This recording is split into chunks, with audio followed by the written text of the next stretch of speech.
Class 12 unit 1 के बचे कुचे हिस्से के साथ चलिए हम लोग इसको खत्म करते हैं। ठीक है, इसको खत्म करने के पहले एक दो इंफॉर्मेशन मैं आप लोगों से शेयर कर दूं। ये जो टाइम देने की बात चल रही है, जैसा मैंने पिछले क्लास में भी बताया था कि आप लोगों को जो भी टाइम मिल रहा है संकल्प में वो आप लोग ले लें। ठीक है, जितने भी सब्जेक्ट का आप लोगों को पढ़ना है आप लोग टाइम ले लें। मंडे से वहां क्लास शुरू हो रहे हैं। मैं मंडे से नहीं शुरू करके मैं ट्यूसडे से शुरू कर रहा हूं। उसके पीछे कारण क्या है? लगभग आप लोग सभी विद्यार्थी मंडे को संकल्प आएंगे ही, कुछ एक को छोड़ करके लगभग सभी विद्यार्थी आएंगे, मुझे पता है। ठीक है, अलग अलग टाइम में जो भी टाइम है। सबसे पहले एक इंफॉर्मेशन कि आप लोगों को जिनको भी 6:30 बजे सुबह का टाइम मिला है, आप लोग मंडे 6:30 बजे सुबह मेरे यहां नहीं आएंगे। ठीक है, आप लोग पहले संकल्प में आप लोगों को जो भी क्लास मिला है आप लोग कर लेंगे। जब आप लोगों का क्लास खत्म हो जाएगा उसके बाद आप लोग साइकिल या पैदल जैसे भी आना चाहेंगे मेरे यहाँ आएंगे। मैं आपको नीचे ही मिलूंगा। ठीक है, मेरे पास एक लिस्ट रहेगा। जैसे जैसे विद्यार्थी आते जाएंगे मैं उसको जो भी आप लोगों को टाइम मिल चुका है उसमें किसी तरह का अड़ंगा नहीं लगाते हुए उसी मिले हुए टाइम के हिसाब से मैं अपने यहाँ के टाइम को आप लोगों को दे करके उसके लिस्ट में नाम लिख दूंगा। चूंकि 25 से ज्यादा बच्चा एक बैच में नहीं बैठाना है।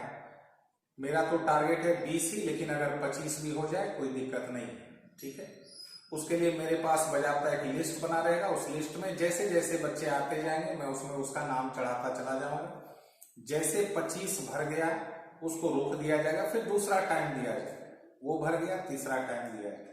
ठीक है, तो हम लोग कोशिश करेंगे सोमवार के डेट में हम लोग ज्यादा से ज्यादा टाइम को हम लोग सेट कर लें। यहाँ आप लोगों को जो भी टाइम मिला है उसी हिसाब से सेटिंग होगा। आप लोगों को वहां जो टाइम मिला है बाकी सब्जेक्ट में उसमें किसी तरह का कोई डिस्टरबेंस नहीं होगा। उसके आधार पर हम लोग यहाँ पर सेट करेंगे। ठीक है, तो आइए बचे खुचे हिस्से को मैं फटाफट बतला दूं। सीरीज ग्रुपिंग ऑफ कैपेसिटर्स, संधारित्रों का श्रेणीक्रम समायोजन।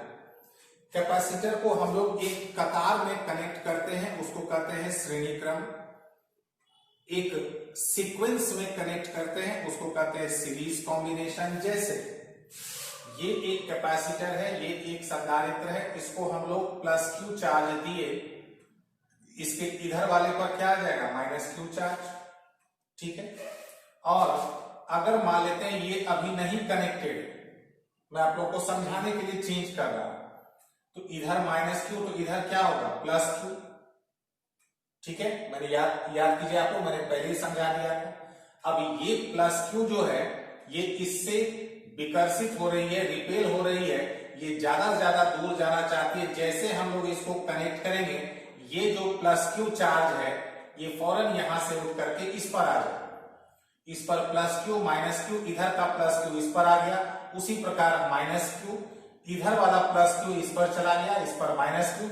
इधर वाला जो +Q है अर्थेड यानी बोधित करने पर इधर वाला +Q कहां चला जाएगा, पृथ्वी में यानी अर्थ। इस तरह का एक कतार में कनेक्टेड हो तो इसको कहते हैं सीरीज ग्रुपिंग यानी श्रेणीक्रम समायोजन। एक खास बात अभी आप लोगों ने नोटिस किया या नहीं पता नहीं, मैं उसको बतला दूं।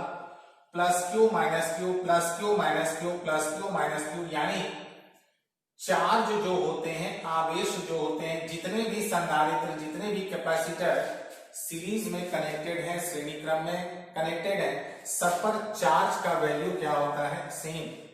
लेकिन क्योंकि कैपेसिटी यानी धारिता अलग अलग है तो चालकों के बीच यानी कंडक्टर्स के बीच जो पीडी यानी विभवांतर होगा वो डिफर कर जाएगा। मान लेते हैं इसका V1 है, इसका V2 है, इसका V3। अब पूरा कॉम्बिनेशन का इकट्ठा अगर V लेते हैं तो ये कितना हो जाएगा V1 + V2 + V3। ठीक है, जितनी बात मैंने अभी बतलाया आप लोगों को उसी को लैंग्वेज में डाला गया है। 2-3 लाइन लैंग्वेज तो लिखना बनता है, English medium. Let three capacitors of capacity C1, C2 and C3 are connected in series. Plus Q charge is given to the first capacitor so that PD between conductors of them are V1, V2 and V3 respectively. Hindi medium, माना कि C1, C2 एवं C3 धारिता के तीन संधारित्र, हम लोग तीन एग्जाम्पल लिए, 4 भी ले सकते हैं, 2 भी ले सकते हैं, 5 भी ले सकते हैं। तीन संधारित्र श्रेणीबद्ध हैं। प्रथम संधारित्र पर +Q आवेश दिया जाता है जिससे तीनों के चालकों के बीच विभवांतर V1, V2 और V3 प्रेरित हो जाता है। तो पूरा PD जो होगा कॉम्बिनेशन का, समायोजन का विभवांतर V बराबर V1 plus V2 plus V3। अब आप लोग सोच रहे हैं कि ये कहां से आए, तो Q इक्वल्स टू हम लोगों ने क्या पढ़ा, CV, तो V इक्वल्स टू क्या हो जाएगा, Q बाय C। तो V1 कितना हो जाएगा, Q by C1, Q by C2, Q by C3, क्योंकि तीनों पर Q क्या है, सेम। Q को हम लोग कॉमन लेकर के इक्वेशन 1 मान, ठीक। अब ये तीनों मिलके जो इकट्ठा इफेक्ट देगा कैपेसिटी, जो तीनों का मिलकर के होगा, जैसे मान लेते हैं, बहुत सिंपल तरीके से मैं आप लोगों को समझा, इक्विवेलेंट यानी समतुल्य। एक भारी सामान है, उसको तीन आदमी मिलकर धकेल रहा है, वो खिसक रहा है। क्यों? क्योंकि तीनों ने जो फोर्स लगाया, तीनों ने जो बल लगाया, उसका इकट्ठा प्रभाव उस पर पड़ा, कंबाइंड इफेक्ट पड़ा, उसी को हम लोग कहते हैं इक्विवेलेंट, ठीक है। टोटल या इक्विवेलेंट जो कहें, इस तीनों का मिलाकर के जो एक इकट्ठा कंबाइंड जो इफेक्ट होगा, उसको हम लोग कहते हैं इक्विवेलेंट कैपेसिटी। अगर तीनों का इक्विवेलेंट कैपेसिटी अगर C हुआ, समायोजन की समतुल्य धारिता अगर C हुआ, तो अब अलग अलग छोड़ दे, इकट्ठा पर, इकट्ठा कितना है, PD यानी विभवांतर V, चार्ज हम लोगों ने कितना दिया है, Q, और इकट्ठा कैपेसिटी यानी इकट्ठा जो धारिता है, अगर हम लोग उसको C मान लेते हैं, तो V इक्वल्स टू क्या हो जाएगा, Q बाय C। इस V का वैल्यू को हम लोग इक्वेशन 1 में यहां बाईं तरफ पुट कर देंगे, तो फ्रॉम 1 V की जगह Q बाय C, इधर तो ज्यों का त्यों है, Q और Q कट गया, ये मिले, ठीक है। अब उधर आने के पहले जो है, आप लोग पहले इसको नोट कर ले, इसीलिए मैं हट रहा हूं। तो उम्मीद है आप लोगों ने वीडियो रोक करके नोट कर लिया होगा। अब कुछ जरूरी बात इसी से रिलेटेड, हम लोगों ने यहां एग्जांपल में 3 लिया, तो आप लोग देखें यहां पर जो मिला, अगर 4 लेते तो आप लोग को समझ में आ गया होगा, यहां उधर एक और बढ़ जाता, +1 बाय C4। 2 लेते तो उधर आप लोग ध्यान दें दाहिनी तरफ, अगर 2 लेते तो 1 by C equals to 1 by C1 plus 1 by C2। LCM अगर ले लेंगे और इसको उलट देंगे तो C का फॉर्मूला ये हो जाएगा, यानी 2 के। अब जैसे मान लीजिए कि आप लोगों को ऐसे दिया जाए कि देखिए 2 कैपेसिटर कनेक्टेड है, 2 संधारित्र कनेक्टेड है, यह है 5 माइक्रोफेराड धारिता है और इसका है 3 माइक्रोफेराड, दोनों किस में कनेक्टेड है, सीरीज में, श्रेणी क्रम में। तो बताइए इस दोनों का इक्विवेलेंट यानी समतुल्य क्या होगा, 2 का मामला है, उस पर आप लोग बैठा देंगे C equals to C1 C2, तो 5 इंटू 3 बाय 5 प्लस, इसको दशमलव में डेसिमल में कन्वर्ट कर, ठीक है। तो आप लोगों को ये ध्यान रखना है कि अगर 2 कैपेसिटर यानी 2 संधारित्र श्रेणी क्रम में हो, तो उनका समतुल्य धारिता equivalent capacity C equals to C1 C2 by C1 plus C2। लेकिन अब आप लोगों को यह उत्सुकता हो रही होगी जानने की, अगर समांतर क्रम में जोड़ दें यानी पैरेलल में जोड़ दें तब क्या होगा। आइए हम लोग उसको भी फटाफट समझ लेते हैं। जैसा मैंने बताया कि कुछ बची खुची छोटी मोटी बातों को हम लोग समझ करके आज यूनिट 1 को हम लोग अलविदा बोल देंगे। तो आप लोग हेडिंग डालेंगे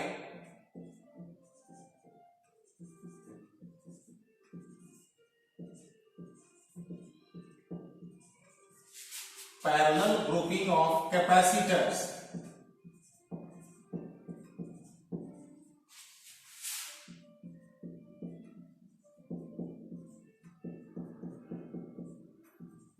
संधारित्रों का समांतर क्रम समायोजन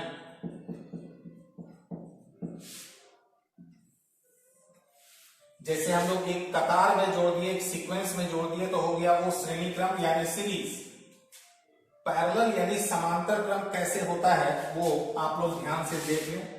जैसे ये एक कैपेसिटर है, एक संधारित्र है, ये दूसरा है, हम लोग फिर इस बार 3 ही ले लेते हैं, और ये है तीसरा। तीनों का इधर वाले चालक को, इधर वाले कंडक्टर को एक जगह पर,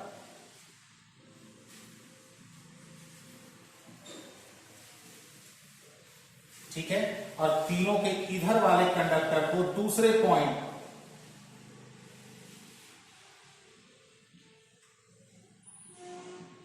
ठीक है। इस पॉइंट पर अगर हम लोग प्लस क्यू चार्ज देते हैं तो ये बंट जाएगा इस बार, प्लस क्यू कुछ इधर और बाकी इधर, लेकिन रहेगा तो पॉजिटिव ही। मान लेंगे हम लोग उसको Q जो है Q1, Q2 और Q3 में बंट गया, मान लेंगे उसको हम लोग लिख लें, ठीक है। अब अगर इस पर आया प्लस Q1 तो इस पर कितना आ जाएगा, माइनस Q1, माइनस Q2 और माइनस Q3, और इधर आएगा plus Q1 plus Q2 plus Q3। सब अगर हम लोग इसको अगर अर्थित कर दिए, भूधृत कर दिए, तो इधर वाला सारा पॉजिटिव अर्थ में चला जाएगा। एक खास बात आप लोग देख रहे हैं कि जैसे ये कैपेसिटर है, ये संधारित्र इस और इस पॉइंट के बीच जुड़ा हुआ है, तो अगर इन दोनों के बीच का अगर पीडी हम लोग लेते हैं भी विभवांतर, तो इस बार सब का विभवांतर सेम होगा, क्योंकि किसमें कनेक्टेड है, पैरेलल में, समांतर क्रम। जैसे पिछले में आप लोगों ने क्या देखा, सबका चार्ज आवेश सेम था, पीडी अलग अलग था, लेकिन इस बार उल्टा होगा, चार्ज बट जाएगा लेकिन पीडी विभवांतर क्या होगा, सेम। इसका हम लोग कैपेसिटी C1, इसका C2, इसका C3, और थोड़ा सा इसका विवरण लिख लेंगे। पहले इंग्लिश मीडियम वाले, late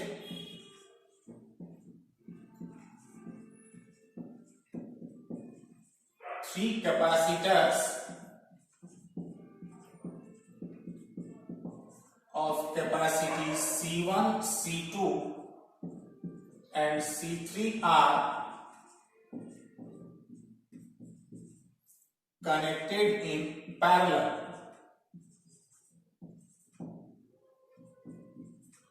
plus Q charge is given to the combination which, मैंने क्या बताया, डिस्ट्रीब्यूट हो जाएगा, distributed as Q1, Q2 and Q3 between them, इनमें बट गया, ठीक है। इस बार फिर मैं बतला दूं, पीडी इस बार सेम रहेगा,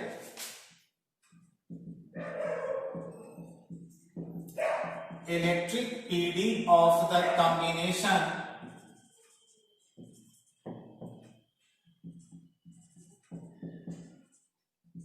इज भी। माना कि C1, C2 एवं C3 धारिता के 3 संधारित्र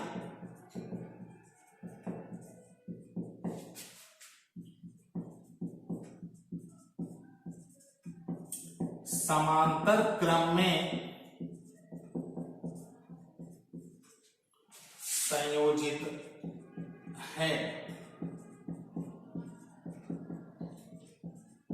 समायोजन पर प्लस Q आवेश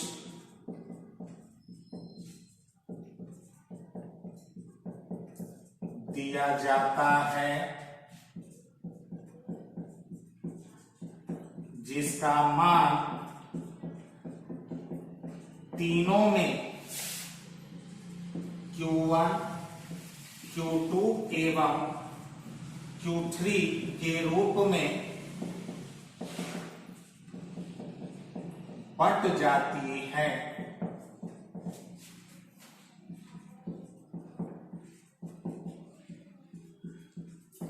समायोजन का विभवांतर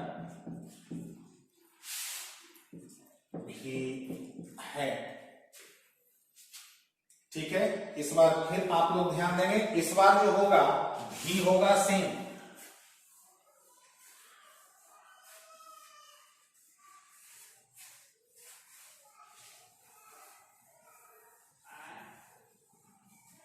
इस कंडीशन में भी हम लोग इक्विवेलेंट कैपेसिटी यानी समतुल्य धारिता फटाफट निकाल लेते हैं।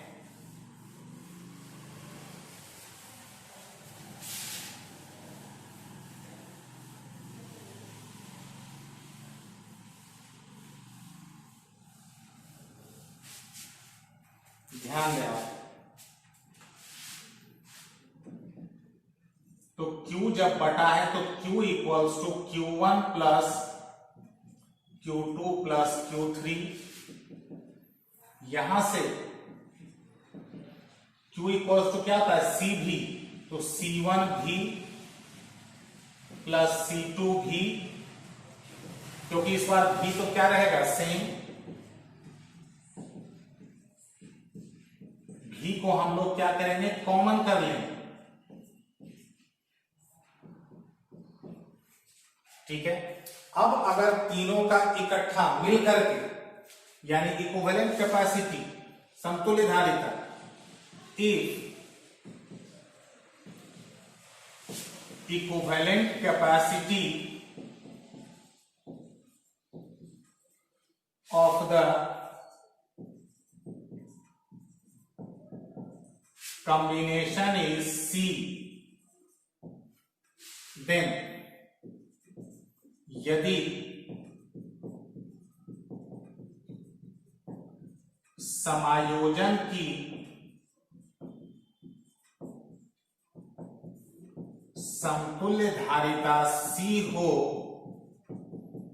तो Q इक्वल्स टू क्या होगा फॉर्मूला, C भी टोटल चार्ज Q इकट्ठा जो है पूरा धारिता यानी कैपेसिटी C और इकट्ठा PD तो इस बार सेम रहेगा भी।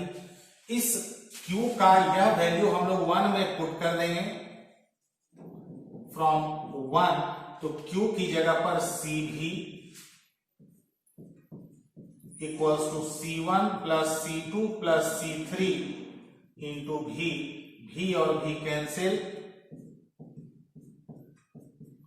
अब आप लोग समझ गए होंगे कि अगर 2 रहेगा तो C1 प्लस C2, 4 रहेगा तो C1 plus C2 plus C3 plus C4, इस तरह से। अब जैसे एग्जांपल, ये रफ वर्ड मान लेते हैं,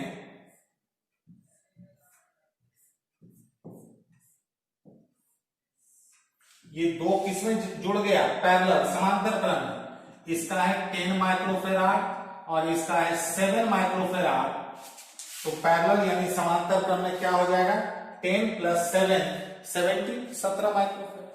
ठीक है, तो एक तो ये जानकारी हो गई। एक छोटी सी जानकारी और कैपेसिटर से रिलेटेड आप लोग, मैं हट रहा हूं, आप लोग नोट कर लेंगे।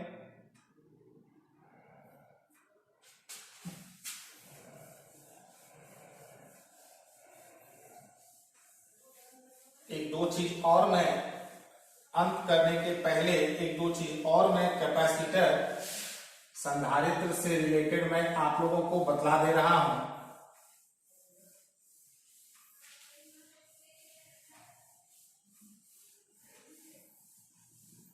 40% सिलेबस तो हट गए, तो सवाल की भी संख्या इस बार नगण्य ही होने वाली है। अब आप लोग कुछ चीजों को नोट के अंतर्गत नोट करें, नोट। ठीक है, एनर्जी स्टोर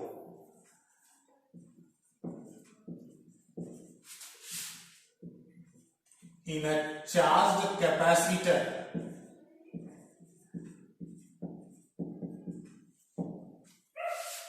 एक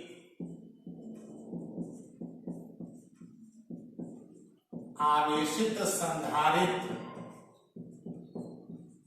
में संचित ऊर्जा U, ये वही हाफ, ज्यादातर यही यूज होता है। और भी था इसका U²/2C, तीन फॉर्मेट था। यहां पर आप लोग ध्यान रखेंगे, C तो हो गया धारिता कैपेसिटी, भी जो है कंडक्टर के मामले में, चालक के मामले में भी था विभव पोटेंशियल, लेकिन संधारित्र यानी कैपेसिटर के मामले में भी हो जाएगा PD यानी विभवांतर। ठीक है, इसके बाद आप लोग अपने अपने कॉपी पर हेडिंग डाल लें। नए पेज से यूनिट 2 करंट इलेक्ट्रिसिटी इस चैप्टर पर, और यूनिट 2 और 3 पर थोड़ा ज्यादा प्रहार हुआ है, काट छांट थोड़ा ज्यादा हुआ है। 3 में तो अच्छा खासा हुआ है, 4 में थोड़ा मामूली हुआ है। Current electricity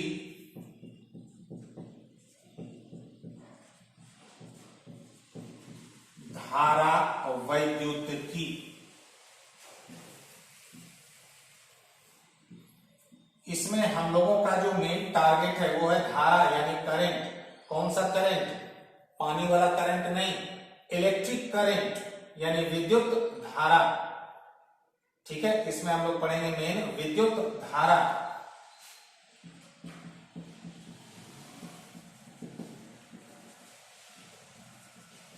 electric current